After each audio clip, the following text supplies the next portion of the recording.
Hello, I'm Dr. Jon Petrick, and welcome to Truth Talks Las Vegas.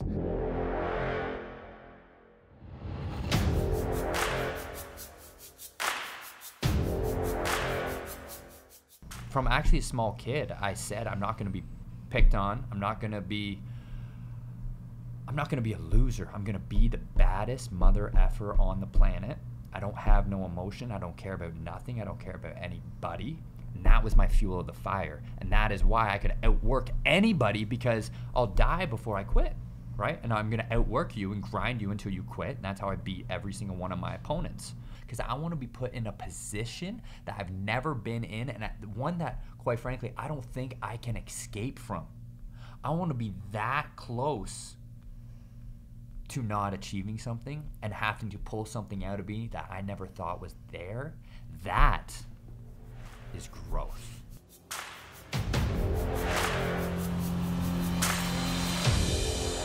Hello, I'm Dr. Jon Petrick, and welcome to Truth Talks. I'm here today with a special guest and friend of mine, Cody The Crippler Crowley, one of the greatest boxers you're ever going to see in the ring. I'm here today because I want to discuss a few different things, and welcome to Truth Talk Show. Thank you. I'm excited to be here. I'm very excited. Thank you. Well, I'm probably going to tell you, you're probably not as excited as I am, because we've been wanting to do this interview for a long time. Cody, we're going to jump into it because some of the things that we wanted to talk about were you're a foreign fighter coming from another land, coming from Canada up north, and now you find yourself down in Las Vegas and all the things that comes with being here in Vegas, as well as being a boxer from another country. And we're going to talk a little about the mind game, what goes into being a professional boxer. We all know that footwork is the key to boxing. You can throw hands, but the mind game is what you must master in order to be a champion. You got to get in the ring first before you can fight. That's right. We're going to talk about that. But how long have you been boxing? I've been boxing professionally. This is my 6th year now. 6 years of professional, but I've been doing it since a kid. I want to say I started 13 or 14. I was a big hockey player first. You know, being from Canada, that's where I'm from. Fits from up north. Yeah, super small town up north called Peterborough. About 80,000, maybe 100,000 people now. And I grew up as a hockey kid. That's all I knew. And my dad, he wanted me to do more than hockey, because he's seen this mindset that I had when I was boxing, when I was playing hockey, and it wasn't aggressive. There's no determination. I was just so scared and fragile. Anytime someone would shoot the puck to me, boom, shoot it right back away. You know, I was sweating in my hockey gloves, and I was overweight. I was a kid who got picked on, you know, and he just knew that I needed a change. I needed something different in order to grow as a child. So he saw something inside of you that you probably want to see at the time. Yeah, and I think he's seen a lot of sadness too, right? He's seen this kid who's just scared of the world, and where do you think that came from? You know what? It came from something that I just found out recently. Something deep down that I buried for a long time. But I'm still not quite ready to talk about it. Still processing it on my own. But he came to me one day and he's like, you know what, I signed you up for kickboxing classes. I'm like, what? Wait a second. A physical sport? Like hockey's physical enough. And but I knew what he was doing. It wasn't for me to go and compete or anything like that. It was to get some confidence and more so shed some weight. You know, I was very insecure as a child, and when, you know, I'd be at a kid's birthday party and not want to take my shirt off because I had little man boobs, you know, that hurts. That hurts as a father to look at your child in pain like that, you know. And kids can be ruthless too, especially at that age. They can be, you know, from the bullying and the shaming and the body shaming and stuff like that. So you were dealing with that big aspect. Time. So you were feeling like and even girls. Like I had a best friend who had like 5 sisters, and we'd be over there swimming. As soon as they would come, boom, I'm out the pool. I got a freaking hoodie on, you know. Gotcha. Like just so scared and embarrassed of myself. So he put me into this kickboxing, and all of a sudden, I started losing weight. I started learning techniques that I never thought that I could learn before. I started being able to exercise longer than I ever did, and all of a sudden, I started to look pretty good. You know, kids around the playground, all of a sudden they didn't say the things they said. All of a sudden I went from not participating in the track and the sports to all of a sudden winning all the races. And it made me think, shoot, the more I put into this, the more I get out of it. Hockey, if I put anything into it, it didn't matter because I could try as hard as I want. And if it didn't matter to my team, we wouldn't get anywhere. And I finally seen for the first time in my life, the amount of work I put into something equals the results that come from that work. So you could put in as much time, you weren't having to be dependent upon a team behind Yes. you. For you, more like being an isolated single sport, one-on-one was where you kind of it showed me that I could gauge my growth all the time. You know, I didn't have to depend on a team. It was all me. And if I went to training and I wasn't focused, I wasn't determined, well, I would have a fat lip and, you know, a little mark on my eye. So it was teaching me a lot of things at this time. And as I started to grow this confidence, I was still pretty timid, but I had more confidence where I opened up to competition. Now, I was just 14 at the time, and there was a kickboxing and karate tournament going on. And it was in Toronto. Never been to Toronto before, so that was kind of cool. And I was there, I was nervous, and all of a sudden I found out it's co-ed. 14 and under is co-ed. So you'll be fighting girls. You could possibly be fighting girls. Yeah, possibly fighting girls. Next thing you know, I'm pretty much peeing my pants, and this girl picks her leg up, boom, boom, boom, across my face. And next thing you know, I've lost a fight to a female. Now, can you imagine someone I'm laughing at you. Going back to school, yeah. and all of a sudden you're hiding? People are like, what happened? What happened? Well, you had a fight. That's so cool. You had a fight. And I couldn't talk about it. You know, I was so ashamed. But something inside... Because you lost, or because it was the loss to a woman? More so, I think it was because of a loss of a woman. Because that just hit something inside of me, like, holy cow, I thought I wasn't good enough my whole life, and now a female who I'm supposed to have masculine dominance over comes and schools me like that? What am I supposed to do? So at that particular point, you had to make a decision either to try harder or to throw in the towel or give up the sport. Big time. And it was very hard for me to do, but as I was still playing hockey at the time, I started to realize hockey got so easy because I was putting in so much work. And then I started gaining some confidence with the hockey, and I was like, these guys aren't working like me. I seen the potential that I could be in boxing, and I'm going to go all in with it. And from that point on, I think I was 16, where I dropped friends. I dropped anything in my life that didn't resonate with me being better and me becoming a world champion. And this was the time when I was just going into high school. Everybody, it's the cool thing to go to parties, to, you know, to drinking, to girls. We're just at that age where, you know, we want to go out.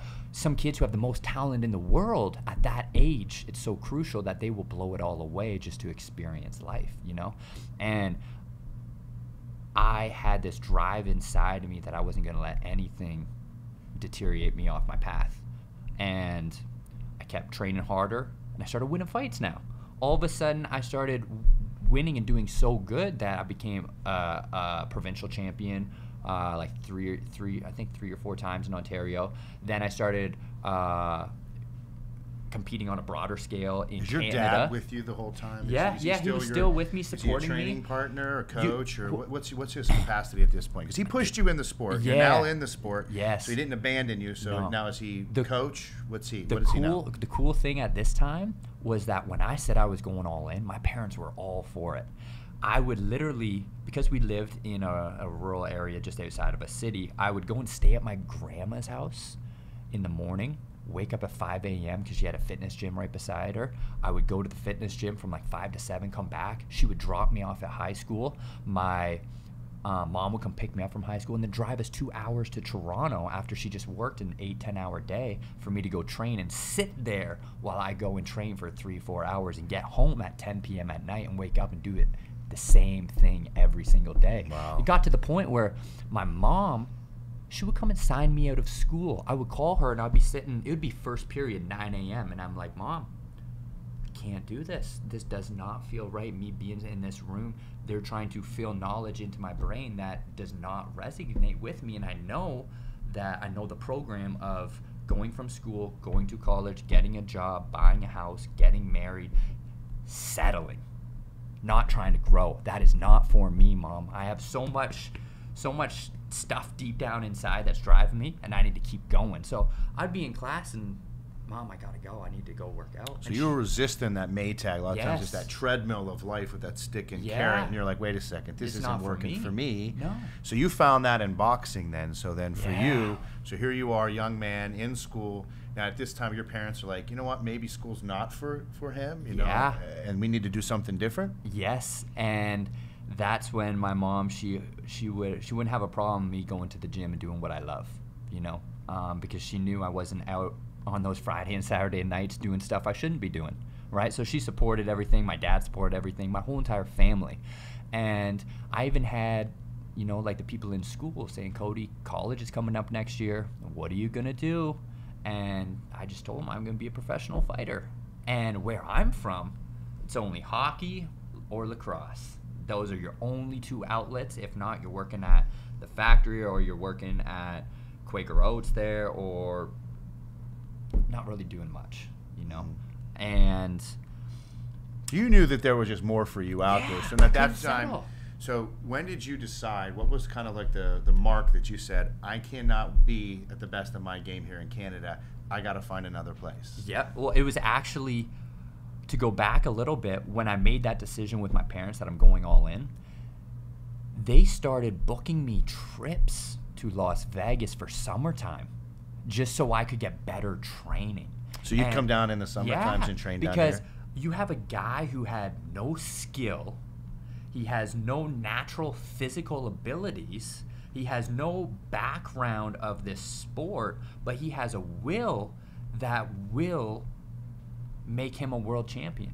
And they don't know how it's going to happen. They don't know when it's going to happen, but they know that the kid won't stop until he's in the grave if he doesn't reach that goal. So the best thing for us to do, let's open this up and give him everything that we can. Because they couldn't fight it, so they had to join it. So in a Yes. sense, your Yes. So they're sending you down to Las Vegas. Are you going to the fight gyms around here? Yeah, I was or- going to a really cool one. Was, you know, remember Tap Out Clothing? Mhm. There's Tap Out Gym actually here in Vegas, and that was the first one I went to. And I remember seeing all these UFC fighters and all these guys I idolized, and I was like, wow, how can I be here with them? And it was those first couple trips there where we knew the second I graduate, it's a one-way flight here, and I've made it. Everything is going to be gravy. I got the fight capital of the world, the promoters, the fighters, the training. Everything is going to be great. The day I graduated, we booked that one-way flight. We should have booked a two-way flight. I only lasted about maybe 5 or 6 months. There were so many times where I'd pick up that phone and just sit in the car and cry to my mom. What were you crying about? Because I couldn't do it at the time. Now here you have remember Canada. Canada is hockey, right? Right, lacrosse, Born, hockey, yeah, born with skates on your curling. feet. There's no resources for fighting, especially at the time, 15 years ago, 10 years ago, to the point where most of my training was done in my garage at home. That was my training. So now I come here to the fight capital of the world where being a national Golden Gloves champion is nothing. Having a father as a 3-time world champion doesn't mean much. Like, these are the best of the best guys. I was getting my face kicked in, punched in every single day. But I kept coming back for more. And it was killing me to the point where I was seeing all my friends back home have fun. I'm here, a man by himself, a young kid, and I'm like, I don't think I can do this. I don't think I can do it. So boom, finally, my parents let me come home after trying to force me, right?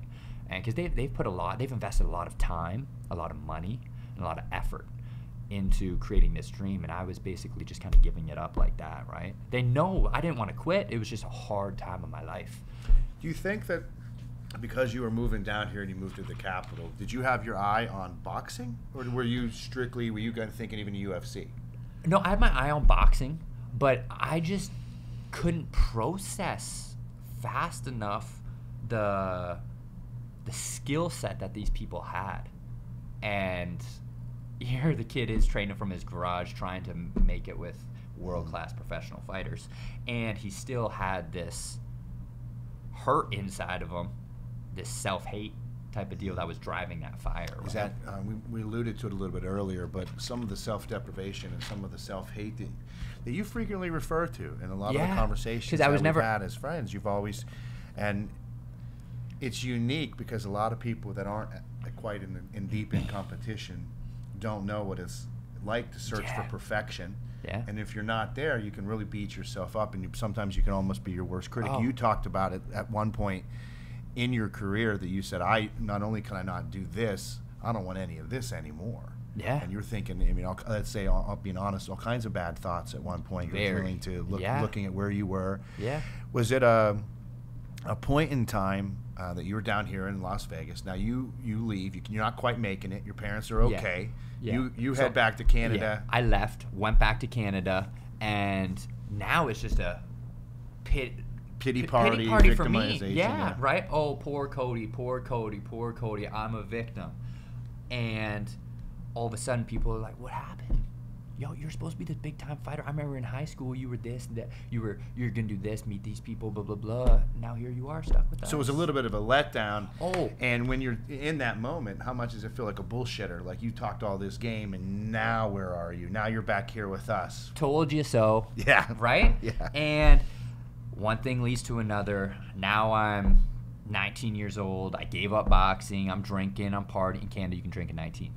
And so I'm out at the bars. I'm 210 or 15 pounds. Now you're talking a 150-pound fighter, 220 pounds. Didn't look good at all. I was just having fun. I didn't even have a job. I've never had a real job in my life. And I would just do anything I could to get some money so I can go out and have fun and keep basically digging that hole. And funny story, it was one night at a bar. I always knew that I'm getting back to boxing. It's just, I'm waiting for something, And I met a girl at a bar one night, and it was the weirdest thing because it wasn't like I was just totally like blown away by her or anything, but I was just, something was drawing me towards her, right? And I just started winking at her. All her friends were like, what's this fat weird dude winking at you and everything like that? But all of a sudden, the follow on Facebook, the follow on Twitter. Next thing you know, she's at my house and we're hanging out. A week goes by, 2 weeks go by, 3 weeks go by, and she's kind of like, this is cool, but what do you do all day? You sit here and then we go party and everything. And she's like, if you really want to go and chase this dream again that I know that you want so bad, I'll support you. I will pack my bags up and I'll go and leave and do it with you. And she was kind of like your Adrian. We talked about the Rocky movie, how that was instrumental. Yes. Your dad showed you that, and for some people it was a movie, for you it was your life. And now, role play, fast forward, you got Adrian. And she's telling, like in the movie Rocky 2, when she says, win, Rocky, win. Yeah. That's your girl. She says, let's do this. Yeah. So she was on board. Yeah. And you guys are in Canada. Yeah, we're in Canada. We're figuring out how we're going to do this. Of course, I still have my parents that are helping out. But, she was in college at the time, too, for nursing. And she dropped that. And then I got one of my first jobs. I worked at Ford just to try to make some money before we leave, right? And because we're booking a one-way ticket and we're not coming back this time. And I was 21 at the time, and I said, from 21 to 31, Taylor, we're going to do this. We're going to stick this out. We're not going to do nothing but better ourselves. And I'm going to become a world champion within these 10 years. If I don't within those 10 years of all the sacrifice, we can pack our bags up and start a life that I know you want to. So we came here. She couldn't work.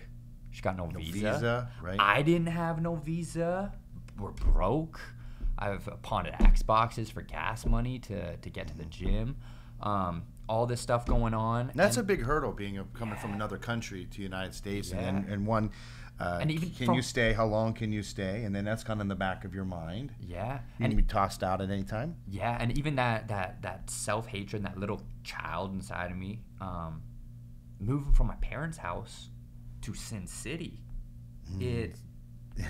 You got all the freedoms in the world everywhere. Right? And Now you got all the go. temptation and everything like that. But that same willpower that I had as a young kid, outwork everybody. You don't have the talent, but you will outwill these people because you're willing to die for this, right? Mm-hmm. So I put that same mentality when I moved here, and all of a sudden I became this machine that everybody started to know in Vegas is this white boy that doesn't stop, you know? Mm-hmm. And I signed to Top Rank. All of a sudden I got my big break, biggest promotional company in the world. I thought everything was amazing. And first 2 fights with them went okay. And then... When you say okay, what does that mean? I won. Well, you weren't the best knockout. Cody. You weren't the best Cody? Well, I wasn't who I'm supposed to be. I was still this timid, little scared kid, you know? Going through the motions, going out there, throwing jab, right hook. Think about this. When I first moved and I showed up at my coach's house, pretty much on his doorstep, asked him, the manager at the time asked him to train me, and he's like, if you're investing in this kid, don't invest any money. Now that's my coach, and he didn't want to train me. And he just did a favor for this guy who was managing me at the time. You said when you showed up to the door, he went, no. Yeah, he's like, this guy's a bum, you know? But a month went by, and I was still the first one to the gym and the last one to leave. 2 months, 3 months go by, and now he can't get rid of you. Now he can't get rid of me, and he's like, you know what? I'm going to give this kid my time. He's proven to me that he wants it, and maybe I can, out of this weird rock that's here, maybe I can force a diamond out of it, you know? And boom, then we got signed to Top Rank. First 2 fights went great. I knocked him out, but I had no confidence still, right? And then left Top Rank because we thought, you know what, maybe... Well, actually, it was because we were getting offered fights that my coach didn't think I was ready for. Mm-hmm. And he's like, you know what? I do believe you'll be a world champion, but the Cody Crowley right now isn't going to become a world champion. You need more time to develop. Now, remember where you came from. Remember where these people that you're dealing with have came from now. They've been bred since they're 6, 7 years old, you know? This is their life, so you need more time. So he's like, put faith in me. Give me some time, Cody. Give me some time. So we left. I just had... the biggest contract in my life. They gave me a 5-year visa, so now I can stay in the country. Now I'm good. And you're 21, right? I'm 21 at the time. Well, I guess maybe 22 now. Okay. And I had the dream. All the fighters in Canada are like, what? Top Rank? Oh my God, Cody, you made it. You made it. And my parents, they didn't know what to think when I said, Mom, I'm leaving. We're not staying with Top Rank. And so they were nervous because now you worked so hard to get there, and now they think that that's the top, and then you made the judgment call. What was your biggest motivation to leave Top Rank? Was more money, more fights, better opportunity, or all the above? Belief in my coach. It wasn't until I started seeing what he was teaching me, and then now I'm knocking guys out on, you know, first, second fight, and going from that. So from losing from a girl to going and doing that, you know? And I was like, shoot, maybe this guy knows something I don't know. Little Miyagi. Right? Like Miyagi in you know, like sand the floor, wax the fence. Yeah. So I was like, I'm going to give this guy my time. I'm going to give up everything that I just worked my whole life for, right? All those parties I didn't go to, all those friendships that I let fall out. I'm going to put all my faith in this man. And next thing you know, everyone around started to know my name in the fight capital of the world. Next thing you know, Floyd Mayweather comes out of retirement to fight Manny Pacquiao, the biggest fight in boxing history. Mm-hmm. Most financial fight, right? Mm-hmm. And I get a call because they know my coach, and they're like, "Do you got anybody?" And I show up there first. I show up to the door. To Floyd's camp. So and I'm obviously shaking, tweaking out because this kid doesn't have any confidence, right? Mm-hmm. And I get there and they go, turn around. I'm like, what? And what do you mean? You're too big. You're too tall. You're 5'10". Pacquiao's 5'5". Too big. Go home. And I was like, really? Another slap in the face? All this? Now what am I going to do? I stayed. Showed up every single day and sat in the corner. And one day, I remember there's about 200 people in the gym. We were waiting for like 3 hours because Floyd, you sit and wait until he comes. Entourage. You get there when Floyd gets there. Yeah, it was like a 3-hour wait. And then everybody was antsy. They were getting edgy. And I remember people saying like, whoever's boxing Floyd today is getting effed up. He's in a bad mood. And here I am. Thank God. I'm stretched out. I feel good. I'm not even going to put my wraps on and hit the bag today. I'm just going to watch this masterpiece he's going to do, right? And next thing you know, Canada, you're up. They don't even know my name, right? They just know some white kid from Canada. Canada, you're up. There you go. Just started freaking out. And next thing you know, I'm in the ring. With Floyd Mayweather. Fighter in the planet is looking at me. And I take a look around, and I got all these people on the ring, all his entourage of like 200 people, slamming, banging the mat. I'm in a freaking cage, a jungle that I'm getting to get eaten alive. What am I doing? I got 3 fights. This is the best of the best. What am I going to do, right? And next thing you know, we go 12 rounds together. And after take it back a little bit, maybe the first, second, third round, I was so gassed just from adrenaline alone that I had my first out-of-body experience. Oh, really? In the ring. Very, very cool. Where literally, picture me and you fighting. Mm-hmm. Time froze still. I came out and I'm up here above, literally looking at the ring. There's me, there's Floyd, all these people around.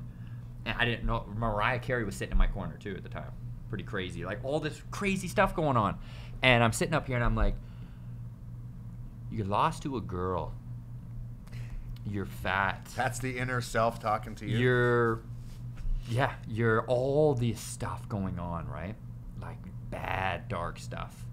And it's like, is this truly what you want to do? Do you really think you have enough, some small kid from Peterborough up here with the greatest fighter in the planet to this day?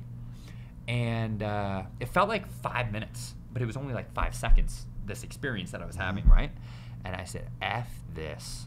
I'm going for it. Boom. Next thing you know, after 12 rounds, he just taps my glove and he goes, that's it. We get out of the ring and we go to the bag and we finish the workout. Now, this camp, the Manny Pacquiao fight, he was training so hard. Out of the 8 sparring partners he brought in, he knocked 6 of them out. Now, it was only me and one other guy who was lasting through the camp. And now, after that one moment I had, it was cool. And we started boxing more and everything like that. And then I also started to learn from him. I'm like, man, this guy, he's making money from his fights. He's making money from promos. He's making money for the gate, the people buying the pay-per-views. He's making all this. He's getting every piece of the pie. And me and my coach started thinking, we're like, you got a decent following back home. Mm-hmm. Maybe if we started going back in Canada and digging our roots in deeper, mm-hmm. we would have more pull in this boxing game because everyone wants somebody who has a country behind them, right? And so we had this crazy idea of going and fighting back home. And actually, right at that moment, I remember I picked up the phone, I called this promoter back home, and he had a show going on in like 3 weeks. And he's like, yeah, I'll put you on, but you don't benefit me, so like you got to pay for your spot or whatever, because this is how the boxing game works, right? Mm-hmm. I'm not signed to him, so why would he go pay me to go and then pay my opponent and all that stuff? And we're like, so what's the deal? What's it gonna cost? He's like, you sell 10,000 in ticket sales, they'll buy your slot on. How am I gonna sell tickets? I'm in Las Vegas. I gotta convince my people to drive 2 hours from Peterborough to Toronto to watch me fight. $10,000 in ticket sales. 24 hours later, I sold $17,000 in ticket sales. Between my family, like my parents, they were workhorses, driving, selling tickets, picking up money, all this stuff. And we get there and we're like, shoot, we got a lot of people supporting me. Maybe a country. Maybe we can, if they're driving 2 hours away, maybe I could start promoting fights in my own city. That's never been done before. you know. And my coach, he was really the one, like, because I still had a fixed mindset at the time, and he's like, no, I see the picture, I see the vision. And next thing you know, I went and I won my first world title on my first show in Peterborough. It's like 4,000 people in the arena. They gave me my own day in the city for it. They just seen the Cody Crowley Day. Yeah, Cody Crowley Day. And they just embraced it so much. We're like, let's run with this. Let's keep going. So we kept fighting. And as all this was going on, I wanted more, though, you know, like it still wasn't enough for me. So at this time, you've already been in the ring with Floyd. Yeah. You're now on your way. And with Floyd, after that thing happened with Floyd, I had people calling Zab Judah, Chris Algieri, these are great world Timothy champions. Bradley in California when he fought Manny Pacquiao. Edward Troyanowski flew me out to Russia to go put me up in the Olympic Training Center and get him ready for his world title fights. Like, there was about 20 world champions after that Floyd experience. So it opened up a lot of doors, right? Do these gigs pay well? I mean, I'm asking you from a standpoint is that, for instance, let's take Floyd, okay? When he's preparing for Manny Pacquiao and he has to have someone that he's preparing for, he's got to take care of his guys, right? Do they pay well? Yeah, Floyd is amazing for that. Doesn't matter if you step in the ring or not. When you're just on that payroll, I made more money. So you're actually on the money train. I made more money as a sparring partner for Floyd than I did in any of my fights before, and then even some of my fights following. You know what I mean? Until I started going to get my own promotional company and started doing things that way, but it got harder because, well, shoot, if I'm promoting everything, I'm funding my whole entire career, right? How are we going to get better opponents? We got to pay them more. Now, I'm only making money from the gate. So, say if you bring, have a gate of 150,000, right? But I'm going and I'm trying to fight a former world champion or something like that to get established to get me for a world title. I might have to pay him 100,000. Mm-hmm. Then along the show alone to put on costs about 150,000. So now I'm just like, I could be in the hole. Imagine going and fighting, being your own promoter, and going in the ring and not even knowing if you're making money or if you owe money when you get out of the ring. Mm-hmm. Like, there was so much stress involved and us trying to do everything that it was actually killing me. But that's the point that because you took that on, though, right? Yeah. I mean, honestly, you said at that particular point you felt, I'm going to promote it, direct it, put it on, and I'm going to fight in it, and that'll be the main event. Amazing team, though, with me, right? It wasn't just me. It was my family and friends in the city and my coach and my management and all that. But knew I wanted something more, right? And that's when this thing happened right here. When I remember when I was 16 years old, take it back for a second, I went to one of my summer retreats here, right, training. I snuck into the World MMA Awards to pitch Dana White that, the Ultimate Fighter stuff, this is great for professionals that are getting paid, but what about us young kids? Can you give us some love? I want you to create an Ultimate Fighter TV show for amateurs who are 18 and under. And he laughed. And he's like, kid, I love the enthusiasm. Come back when you're older.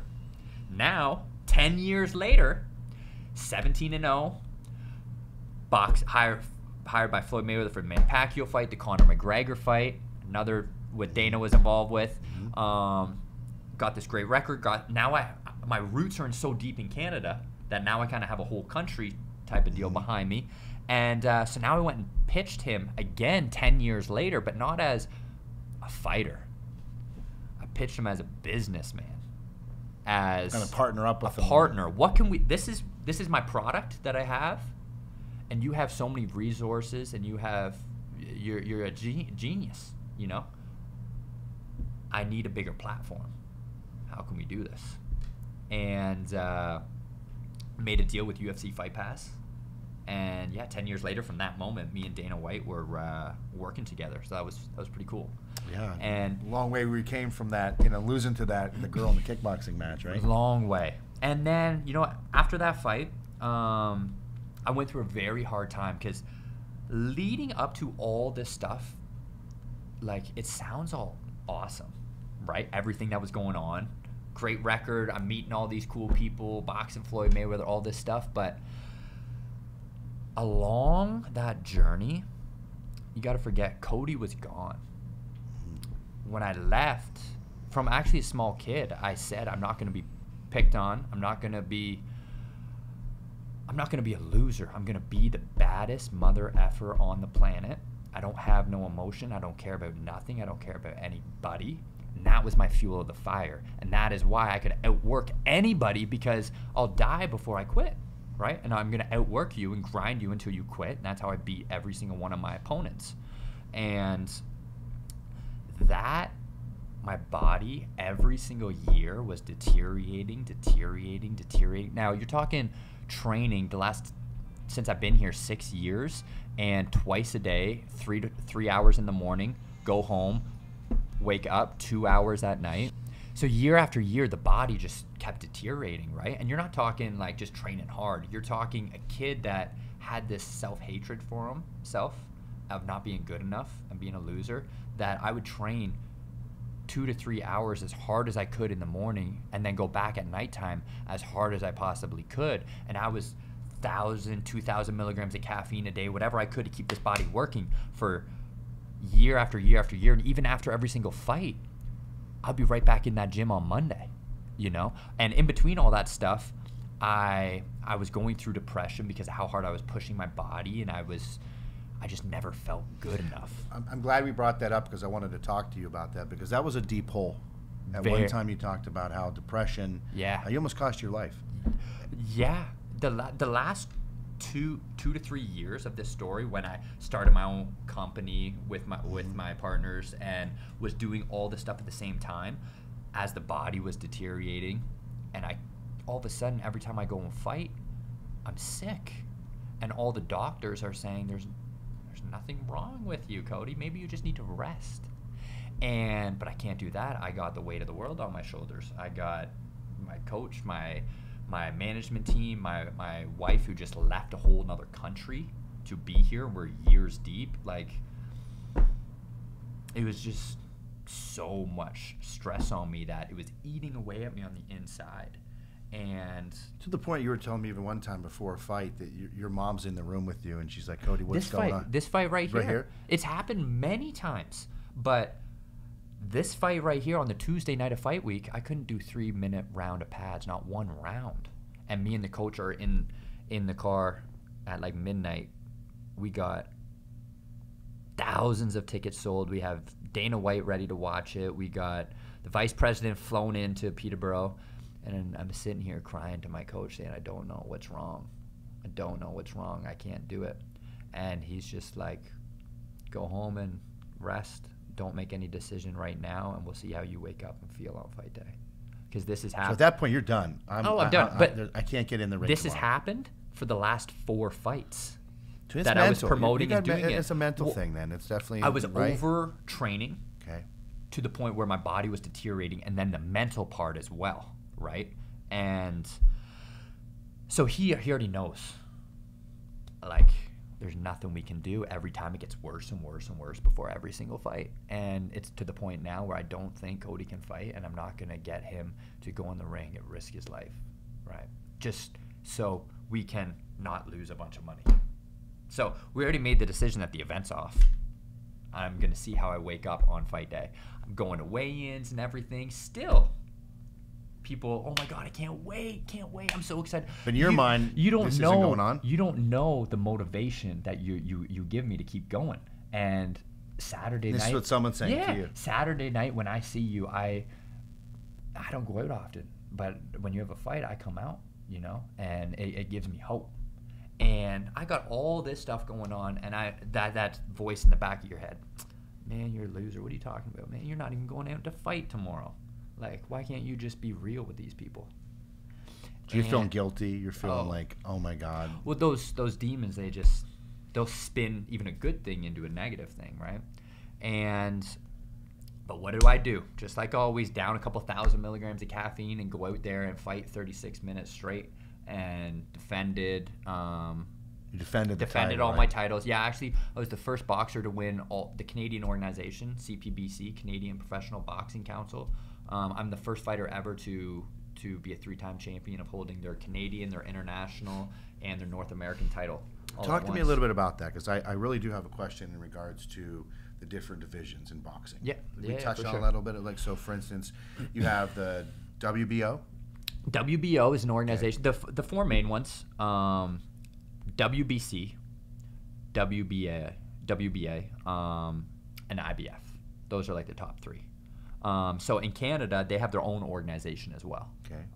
And that Europe, they have an organization in Europe too? Yeah, in Europe, all the small countries, they kind of have their own, but then they slowly feed into the bigger ones, right? So in a sense, it would be like you can be a champion in your region or your Yeah. country, Yeah. and then you have like for instance, you go to Lithuania, but then you may be the champion of Lithuania, but then you got to be the European champ. Yes. And then you get into the WBO, Yes. the WBC, Yeah. and these types of. So right now, I'm 3-time Canadian champion, international, North American, all through at the CPBC, but it's now fed me into I'm ranked number 7th, I believe, in the WBA.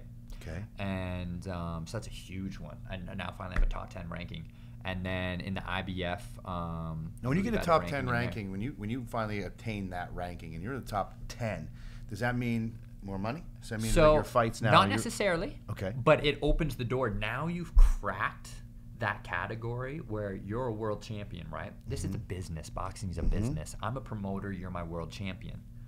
Okay, well, obviously I want you to fight good people, but I still need you to win because I've invested millions of dollars in you, and now you're making me more money back. You know, Commodity. Yeah. So let's keep the train rolling, right? All right. So now, in order for you to defend it, it has to be against somebody in the top 10. So now, when you're in the top 10, that phone can ring at any time, because people might be like, "Oh, what? A white kid from Canada?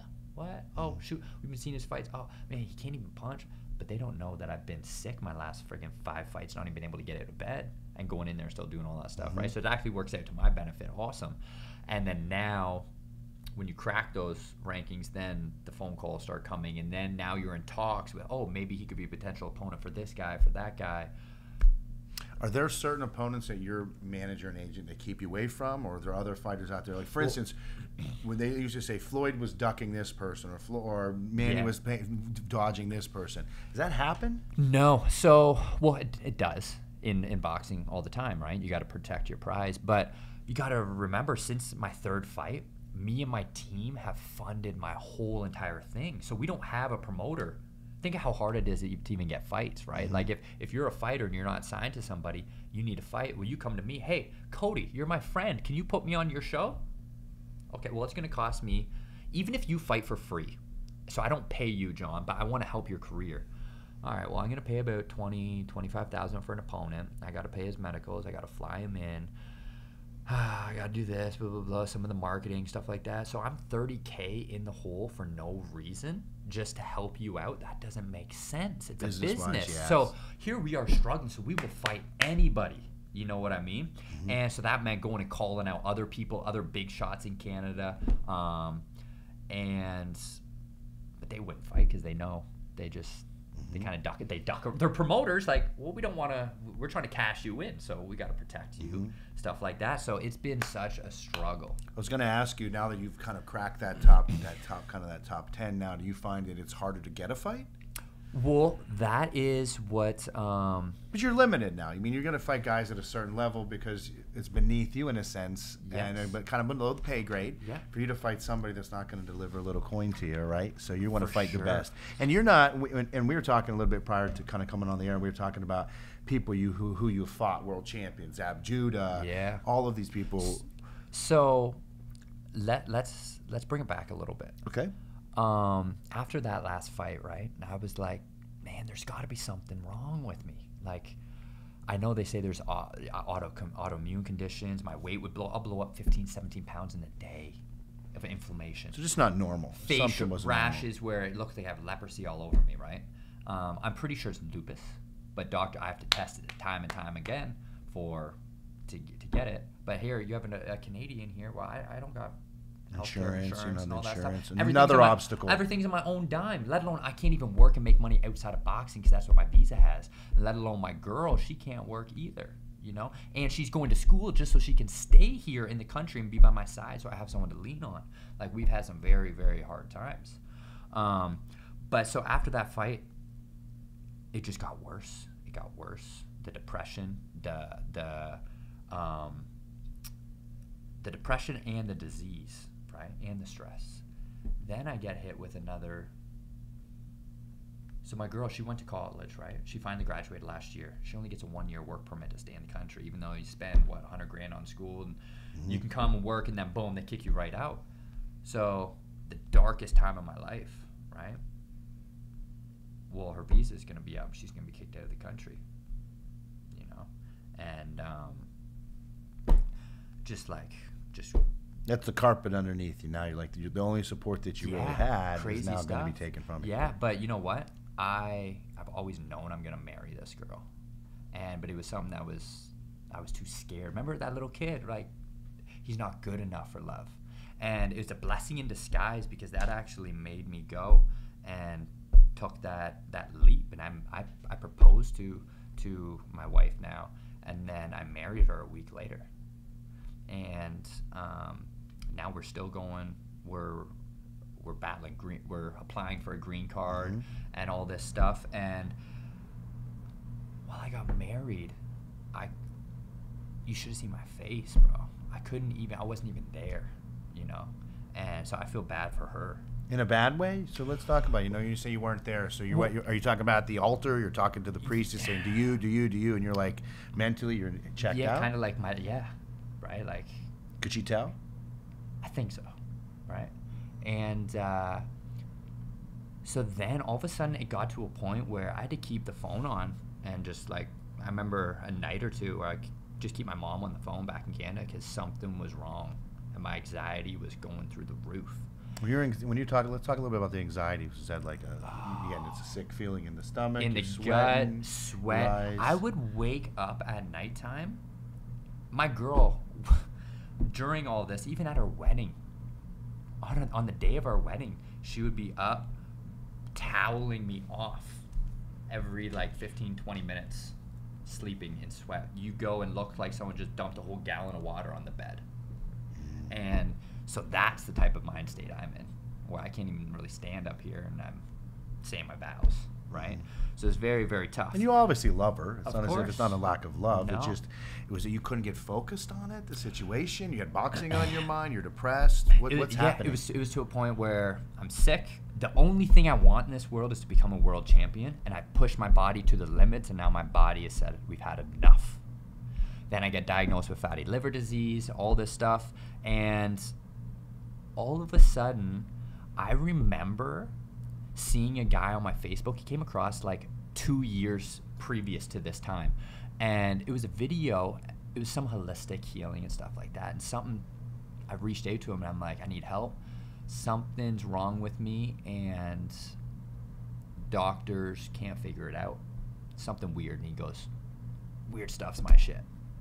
Let me know if I can help you. For some reason, I didn't respond to him 2 years previous, right? But in that time, December of this year, last year, 2019, a video of his popped up on my Facebook. And something inside hit me so hard in here where I just resonated with what he was talking about, right? And so I reached out to him and I was like, can I meet you somewhere? I need help.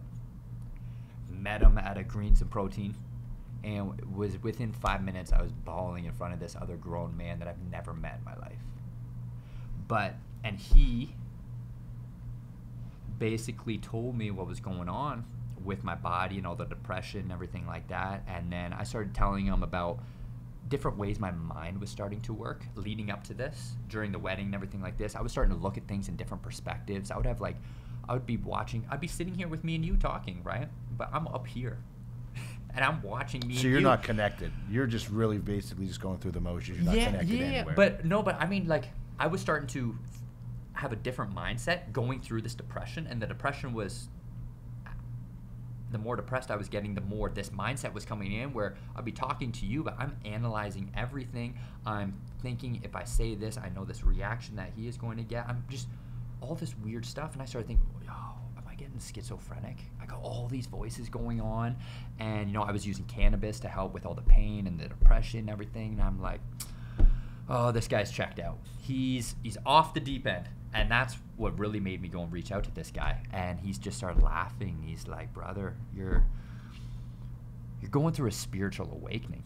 He's like, this change of your mindset, everything, like, you're not crazy, Cody. You're not crazy. But I didn't understand what he meant, a spiritual awakening. Like, what does that mean? My life just can't be saved. And all of a sudden, that was January 2nd. I still remember the day. All of a sudden, when he told me that, it's like something unlocked in my brain. And I started researching about spirituality, what the human body's capable of, all this other stuff. And I started to come across this guy, Dr. Joe Dispenza.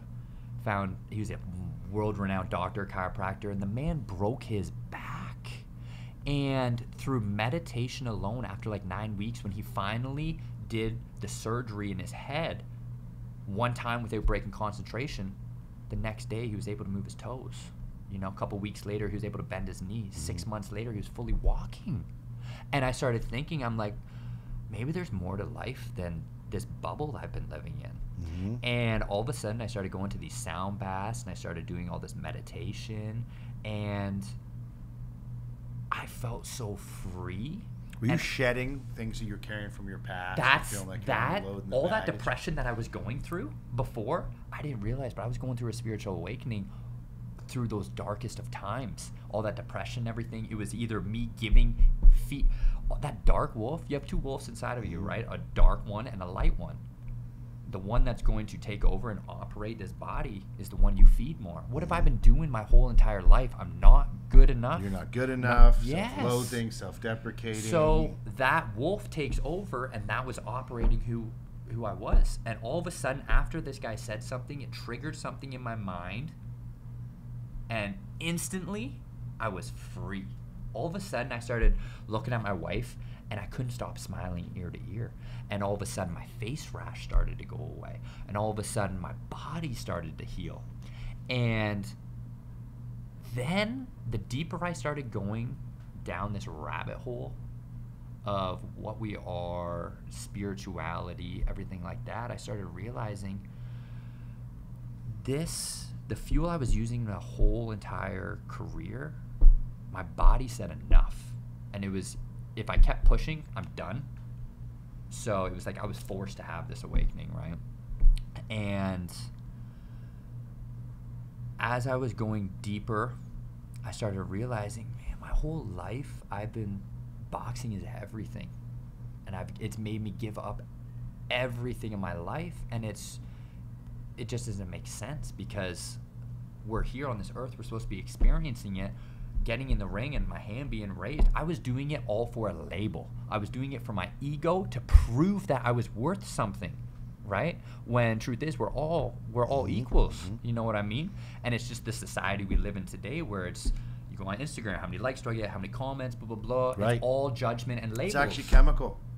They're doing some things. They're studying people getting likes and this and that, and they're saying the chemical reaction that you get from having a like is very profound. So you find yourself now. So here you are. You've been here. You've been up and down. You now had this transformation with this gentleman, Dr. Dispenza, right? Yeah. Well, I've just been researching all his stuff, right? And I started unlocking. I started meditating, and all of a sudden, I started realizing that all these thoughts, these bad thoughts that were going on in my head, they're just illusions. They're not really there. It's just like mirrors being placed back and forth, and when you get stuck in your own head, it doesn't actually exist. And so the depression started to go. Then I really started to focus in on how the mind works and how people operate. And, to the simplest things, like how, you could be sitting there on your phone, and me and you are in a conversation, blah, blah, blah, and my girl just texts me a picture of our baby that she just went and got. She's pregnant, blah, blah, blah. And I'm like, John, look at this baby, blah, blah, blah. And you're sitting there on your phone. You didn't hear me, but I was like, I go back home and I'm like, Taylor, John didn't really... wasn't paying attention to me. man, I told him that you were pregnant, and I showed him a picture, and he didn't acknowledge that at all. Now, then I start creating hate towards you, right? But you just didn't hear me. You just didn't hear me. So see how these illusions start in people's heads. Stories. You create your own stories, yeah. Yes. And whether they're true or not, and I think that's one of the most interesting things that working with athletes, they have to be very careful of what they flood their mind with. Yes. I had a pro athlete one time tell me, I cannot waste my stuff on silly stuff because I have to keep my mind focused. I can't let what I'm having for breakfast, what I'm having for dinner. He said, if anything that takes me away from the focus of the it's event, all energy, right? I can't deal with it. So as soon as I started having a better understanding of this brain and consciousness and how we act, I started to realize, I was feeding myself all this bad stuff before. Now what happens if I go the opposite route and start feeding myself all this good stuff and telling myself how good I am, telling myself how far I've came? And next thing you know, I just became literally like overnight this insanely positive, happy, go-getting person who just loves everybody, right? And as that was happening, the attachment to becoming a world champion slowly started to fade. But the world champion, it was just a front. It was always for me to prove myself, right? That's why I was suffering my whole entire life. And I just realized now it's always going to be until the day I die a war of me versus me. You got to be happy with yourself, right? So boxing kind of, my passion slowly went away the first couple months. And then all of a sudden all these amazing things started happening. And after that event, we're like, what's going to happen next? And I'm like, you know what? I'm ready now. I got this mindset. I have the skills now that took so long to get because I'm a hard learner and all I did was work. Just a workhorse. Relied on that instead of learning. And I'm ready. Let's go and see what some of these big players can offer. Next thing you know, I signed a 4-fight deal with PBC, one of the biggest promoters in the world now. And that's what's coming up, correct? That's yeah, stuff coming up? PBC, yeah. Because you were ready for a fight. Let me jump in here. You were ready for a fight, and then COVID. Then unfortunately ran into this COVID mess, right? Yeah, so I had this awesome thing happen with them, signed this deal. Next thing you know, I was going to make my debut with this awesome company as this kid from nowhere. Everyone's like, where's he come from, right? And boom, COVID hits. But I knew it happened for a reason. I'm still shedding all those bad things from me. I'm shedding all those traumas in my life, and I'm just finding out who I am. And the real reason why I got in this sport was for self-love. I didn't have self-love, and I want to prove to myself how good I am. So now, what gets me excited, before I used to go and actually hate fighting because I would have to suffer and go through all this stuff. And then I would just try and knock a guy out and hurt him and physically, because I'm ready to die in this ring. But now I'm like, I just can't wait until my next fight. And even one of these fights I'm supposed to fight, a name was mentioned about bringing Adrian Broner out of retirement. He's a big, obnoxious guy. He's perfect villain of the sport, right? And at these weigh-ins, it's aggressive and it's dark, and people are pushing and they're screaming and they're F you in your face, talking about your mom, talking about your daughter, all this stuff. But that's not affecting you now. No, right? But now I'm like, I have a straight wall. Yeah. None of that affects me, and I'm like, brother, thank you for being here right now. Please get freaking 12 hours of sleep tomorrow and become the best Adrian Broner you can come tomorrow, because I want to be put in a position that I've never been in, and one that, quite frankly, I don't think I can escape from. I want to be that close to not achieving something and having to pull something out of me that I never thought was there. That is growth. This whole time in my career, the fuel of my career was this self-hatred. Now it's how much better can I be? It's all about, it's me redeveloping yourself. Yeah, it's me versus me, you know? So it's not about winning or losing. Just because my arm gets raised, you think that makes me better than the person beside? No, it's for the sport, it's for entertainment, but that individual is the same as me. But it's not about me versus them anymore. It's about me versus me. So I started this journey, and I'm going to finish this journey of becoming a world champion. But I think what happens after I become world champion is going to be big legacy that I leave. Do you, on a daily basis, still see yourself as a world champion? Of course. Of course. You I got to, right? am a world champion. Gotcha. I'm Now, a world right? champion at life. I'm a world champion in this body as Cody Crowley. That's the only champion I got to be. Not just the crippler. Yeah, no, I don't got to hold a world title over my head to say that I'm good enough. Nah. Gotcha. I'm good enough. When I wake up in the morning, I look over and I see a beautiful wife laying beside me, and I'm actually able to look in the mirror and smile at myself. Now that is badass. I know so many people that can't look in the mirror at themselves. And like, I'm talking not look at what you look like. I'm talking about look at those voices that talk to you every day. Look at how you've treated some of those people. Look at the stuff that still haunts you to this day that you're too scared to go and face. Like, I know people can't, right? And I'm just happy that I can do that now. And you know, coming out of COVID and coming out of, and one of the things I wanted to say, kind of noticing through Facebook and social media and staying in touch with you and following you a little bit, I've seen a mindset change. Yeah. I've seen that. And I actually seen, the interesting thing with you is I actually saw the mindset change, and I saw the body follow. There were some pre and post pictures that you put on right before kind of COVID. Yeah. And let's face it, you're in phenomenal shape, but I saw a transformation in you. Losing weight, and man, there was one picture you had, you were going to be the double pump. Yes. And you could see it before, but then throughout COVID, I'm thinking, he's getting stronger. You could see he's getting stronger, and I could actually see your mind developing the body. Yes. It was a beautiful thing these last couple months to really see that. And Yeah. And now you said you may be having something coming up in July. Yeah. Right? And that's the crazy thing about what's going on right now. All this, I created all that illness. I created me not being the best Cody Crowley in the ring through this, right? And now, from training for 6 hours a day, creating all that madness, now I'm training right now like an hour a day. If I don't feel good, maybe I'll just do yoga. Maybe I'll go for a hike with my wife.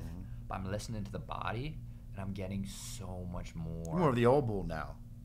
Yeah, an old bull mentality, right? But it's crazy because my body's changing. My body's getting better. It's getting stronger every single day. That's part of this less injury, right? Injury. You're not throwing it. You're not wearing it down. Yeah. You were really running yourself down to the ground. Yeah. You were, and the thing too was that your fights, you were going in there, Cody, and it's like you're going for broke all the time. Yeah, but that's the mindset though of like today's society. Even everybody, it's like we've just been so brainwashed on all this external stuff.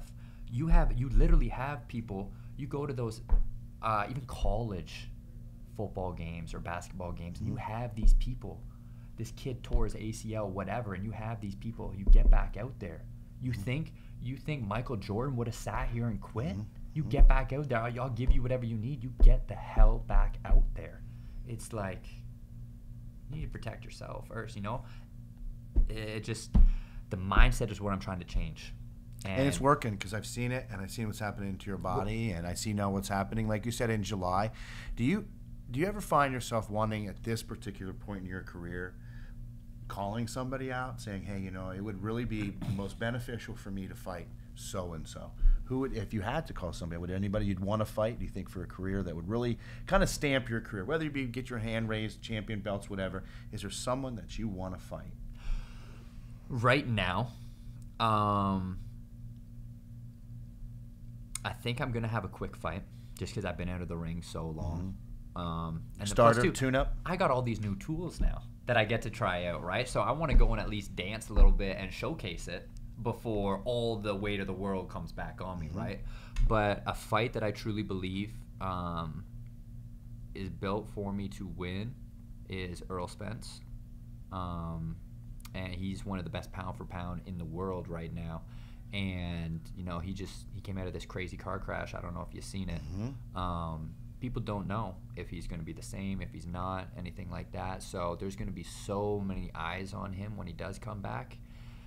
And could it not be a better Why him? Why him, though? Let me jump in there. Why would you pick Errol Spence? I mean, there's a lot of fighters out there. I mean, we mentioned Zab, and you mentioned a few other fighters earlier, but a lot of these fighters are out there. Adrian Broner. Yeah. Why Spence? He's a dog. He's strong. He keeps coming forward, and he just tries to keep punching through you. And that's who I was Right. Oh, so this may be a little bit of a you fighting kind of like the old Cody and the new Cody. And if you were to look at it back, let's say we'll even role play a year ago today versus the Cody of now stepping into the ring. Yeah. That Cody versus this Cody, is that kind of how you're looking at this new fight with, with Spence? What I see is that first of course, I still do have an ego. I want to beat the best in the world right now at their own game. Their own game is walking you down and walking through you. Well, I'm gonna meet you in the center of the ring, and depending on what corner we walk back to, I'll let the universe take that. Do you think your biggest change was in how you approach the fight game itself? I mean, did you ever approach it where you were just a brawler and you're just going to swing, you're going to knock somebody out, or is more along the lines of now you're more technical? Did working with Floyd help you with your technical game? What do you think that you ultimately had you grown? Where was your biggest growth? My biggest growth right now is that same dog, that same animal from all this crap in my life. He's still there, so I can use that when I need to. But once I get a guy already out, like totally down, now I can put my foot off the gas and step back and really paint a beautiful picture and get a guy out there clean, So that's why I want to fight a guy, whether the best in the world, pound for pound, at his own game, and first beat him at his own game, and then step into the new Cody Crowley. Got you. Got you. Well, I know that we're in and around the fight game, been around boxing a long time. I love boxing. I can't wait to see fights and coming up with this new Cody that's out there now. And you are you still in the what division will you be fighting in? 147. 147. Yeah, 147 welterweight. All right. And who else now currently in the WBO? And a lot of these are in the 147. There's some names out there. Earl Spence. Keith Thurman, Sean Porter, Danny Garcia, Manny Pacquiao. All these guys, so PBC signing to them was a beautiful opportunity. You have right there 5 multiple world champions who are pretty much almost at the end of their career. I was going to ask you now, you're still kind of like in the young dog, so, that younger area, because Manny's older now. I mean, it's like we don't know how many more fights he's got left. Well, and he'll fight again, but it has to be against another superstar, right? I don't have that credibility yet. Right, certainly. But. Okay. A guy like Thurman, who only has a couple fights left. If you get a big payday like that against a Pacquiao, I don't think you'll be fighting again. You got a guy like Danny Garcia who's getting up there as well. Mm-hmm. So all these old dogs, it's perfect timing as they're kind of fading out, and now you have this new face coming in. Right, and it's a good face. I'm sure you want to keep it clean and keep it solid. So let's. And that's what's awesome, this new lifestyle I have right now. And that's what it's a lifestyle that I'm doing with the meditation. I wake up every single morning. Yoga, meditate, nutrition. Breath work, organic nutrition, keep the vessel clean.